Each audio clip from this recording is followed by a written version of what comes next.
Hey everyone! Welcome back to my channel. Don't forget to click subscribe if you want more weekly updates on residential construction.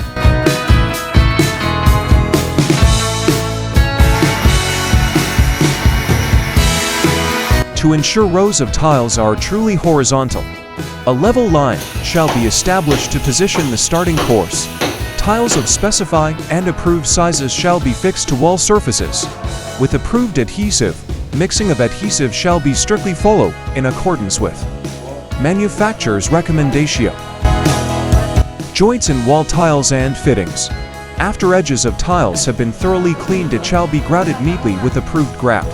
Grout shall be applied to the spaces between the tiles, using sponge or a small piece of the soft cloth. Ensure that joints are free dust and debris. Force grout and fill joints completely to entire depth. Tool to an approved profile. Clean off surface and level free from blemishes. Rub wall tiling with a dry cloth when joints are hard. Keep expansion, movement and decontrolled joints are required as per.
Please help Exquisite Info TV for creating more videos by sharing, liking, commenting, and don't forget to subscribe.